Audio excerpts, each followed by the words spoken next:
அல்ஹம்துலில்லாஹி ரப்பில் ஆலமீன் அஸ்ஸலாத்து வஸ்ஸலாமு அலா ரசூலில்லாஹி அம்மா பஅத். கண்ணியத்திற்குரிய இறைவனின் நல்லடியார்களே, அல்லாஹ்வின் சாந்தியும் சமாதானமும் என்றென்றும் நம் அனைவர் மீதும் உண்டாவதாக. மிஷ்காத்துடைய ஹதீஸ் பாட வகுப்பில் 7வது வகுப்பில் இருக்கிறோம். இதற்கு முன்னால் நடந்த பாடங்களை நீங்கள் முழுமையாக கற்றுக்கொள்ள வேண்டும் என்று சொன்னால் அதனுடைய ஃபுல் பிளேலிஸ்ட்டை கீழே டிஸ்கிரிப்ஷன் பாக்ஸில் தருகிறேன், செக் பண்ணி பார்த்து கொள்ளுங்கள். அதிகமான பிரயோஜனங்களை நீங்கள் அடைந்து கொள்வீர்கள். கடைசி பாடங்களில் தத்வீனுல் ஹதீஸ், ஹதீஸ் எப்படி கோர்வை செய்யப்பட்டது, உலமாக்கள் எந்த அளவுக்கு கஷ்டப்பட்டார்கள் என்பதை நாங்கள் தெளிவாக பார்த்து கொண்டு வருகிறோம்.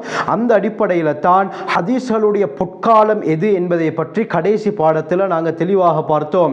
அந்த பொற்காலத்திலே உருவான மிக முக்கியமான 6 இமாம்களும் அவர்களுடைய கிதாபுகளை பற்றி நாங்கள் சுருக்கமாக இந்த பதிவில் பார்க்க இருக்கிறோம். இன்ஷா அல்லாஹ் வரக்கூடிய பதிவுகளில் ஒவ்வொரு பாடத்திலையும் இந்த 6 இமாம்களை பற்றியும் அவர்கள் எழுதிய அந்த கிதாபை பற்றியும் நாங்கள் தெளிவாக முழுமையாக பார்ப்போம்.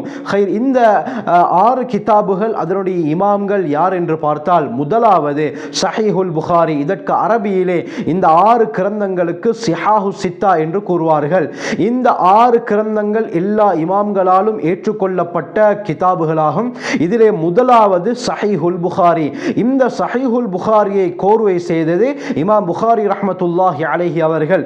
இவர்களுடைய முழு பெயர் முஹம்மத் பின் இஸ்மாயில் பின் இப்ராஹிம் பின் முகீரத் இப்னு பர்ஜிஸ்பா அல் ஜுஅஃபி அல் புகாரி அல் யமானி என்பதாகும். இமாம் புகாரி ரஹ்மத்துல்லாஹி அலைஹி அவர்கள் ஹிஜ்ரி 194 புகாராவில் பிறக்கிறாங்க. ஹிஜ்ரி 256 தன்னுடைய 62வது வயதில் மரணம் அடைகிறாங்க. இவர்கள் எழுதிய முக்கியமான கிதாப் தான் சஹீஹுல் புகாரி. இந்த சஹீஹுல் புகாரியில வெறுமனமே சஹீஹான ஹதீஸ்கள் மட்டும் தான் இருக்கின்றன. 7275 ஹதீஸ்கள் இந்த புகாரி ஷரீஃபிலே இருக்கின்றன. இந்த சஹீஹுல் புகாரியுடைய முழுமையான பெயர் என்னவென்று சொன்னால் அல் ஜாமிஉல் முஸ்னது சஹீஹுல் முக்தஸர் மின் உமூரி ரசூலில்லாஹி ஸல்லல்லாஹு அலைஹி வஸல்லம் வ சுனனிஹி வ அய்யாமிஹி. இதுதான் புகாரி ஷரீஃபுடைய முழுமையான பெயர். இதை சுருக்கித்தான் சஹீஹுல் புகாரி என்று இன்று நாங்கள் கூறுகிறோம். இந்த கிதாப் எல்லா இமாம்களிடத்திலே ஏற்றுக்கொள்ளப்பட்ட சஹீஹான கிதாபாகும். இதுதான் சிஹாஹு சித்தாவுடைய முதலாவது கிதாப். இரண்டாவது கிதாப் சஹீஹ் முஸ்லிம். இந்த கிதாபை எழுதியது முஸ்லிம் இப்னு ஹஜ்ஜாஜ் இப்னு முஸ்லிம் இப்னு வர்த் இப்னு குஷாத் அல் குஷைரி அன்-நைசாபூரி ரஹ்மத்துல்லாஹி அலைஹி அவர்கள். இமாம் அவர்கள் ஹிஜ்ரி 206 பிறக்கிறார்கள். தன்னுடைய 55வது வயதில் ஹிஜ்ரி 261வது வருடம் நைசாபூருக்கு பக்கத்தில் இருக்கக்கூடிய நஸ்ராபாத் என்ற ஊரிலே மரணம் அடைகிறார்கள். இவர்கள் எழுதிய முக்கியமான கிதாப் தான் சஹீஹ் முஸ்லிம். இந்த சஹீஹ் முஸ்லிமுடைய முழுமையான பெயர் என்னவென்று சொன்னால் அல் முஸ்னது சஹீஹுல் முக்தஸர் மின சுனனி பினக்லில் அத்லி அனில் அத்லி அனின் நபி ஸல்லல்லாஹு அலைஹி வஸல்லம் என்பதாகும். இதனுடைய சுருக்கமான வடிவம் தான் சஹீஹ் முஸ்லிம். அருமையானவர்களே, இந்த சஹீஹ் முஸ்லிம்ல மொத்தமாக 12000 ஹதீஸ்கள் இருப்பதாக உலமாக்கள் கூறுகிறார்கள். இதிலே மீண்டு மீண்டு வரக்கூடிய ஹதீஸ்கள் 8000, மீண்டு வராத ஹதீஸ்கள் 4000 இருக்கின்றன. எனவே மொத்தமாக 12000 ஹதீஸ்கள் சஹீஹ் முஸ்லிமிலே இருக்கின்றன. மூன்றாவது இடத்தை பிடிக்கக்கூடிய கிதாப் சுனன் அபி தாவூத். இந்த அபூ தாவூத் கிதாபுடைய இமாமுடைய பேர் அபூ தாவூத் சுலைமான் இப்னு அஷ்அஸ் அஸ்-சஜஸ்தானி ரஹ்மத்துல்லாஹி அலைஹி. ஹிஜ்ரி 202வது வருடம் பஸ்ராவிலே இருக்கக்கூடிய சஜஸ்தான் என்ற ஊரிலே பிறக்கிறார்கள். ஹிஜ்ரி 275வது வருடம் தன்னுடைய 73வது வயதில் பஸ்ராவிலே மரணிக்கிறார்கள்.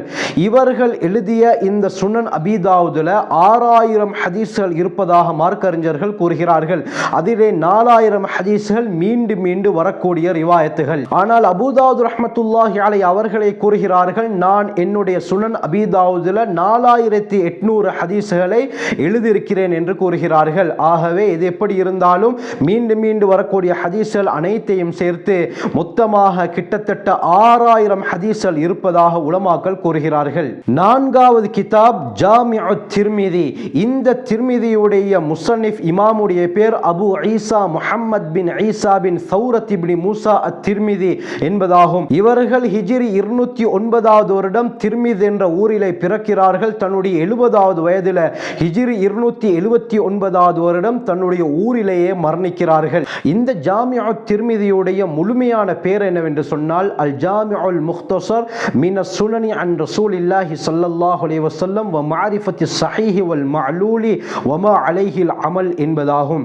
இந்த ஜாமியு திர்மிதியில் மொத்தம் எத்தனை ஹதீஸ்கள் இருக்கின்றன என்று தெளிவாக சொல்லப்படவில்லை. அடுத்த முக்கியமான கிரந்தம் தான் சுனன் அன் நசாயி. நசாயியுடைய முசன்னிஃப் இமாம் யார் என்று பார்த்தால் அபு அப்துர் ரஹ்மான் அஹ்மத் இப்னு ஷுஐப் அன் நசாயி ரஹ்மத்துல்லாஹி அலைஹி அவர்கள் தான். ஹிஜ்ரி 215வது வருடம் ஹொராசானிலே நசா என்ற ஊரிலே பிறக்கிறார்கள்.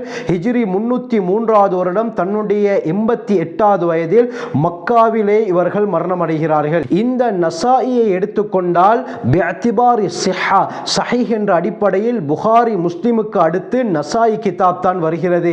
இந்த நசாயிலே மொத்தமாக எத்தனை ஹதீஸ்கள் இருக்கின்றன என்று தெளிவாக குறிப்பிடப்படவில்லை. 6வது கிரந்தம் தான் சுனன் இப்னு மாஜா. இந்த இப்னு மாஜா கிரந்தத்துடைய முசன்னிஃப் அபு அப்துர் ரஹ்மான் முஹம்மத் பின் யசீத் இப்னு மாஜா அர்-ரபீ அல்-கஸ்வீனி என்பதாகும்.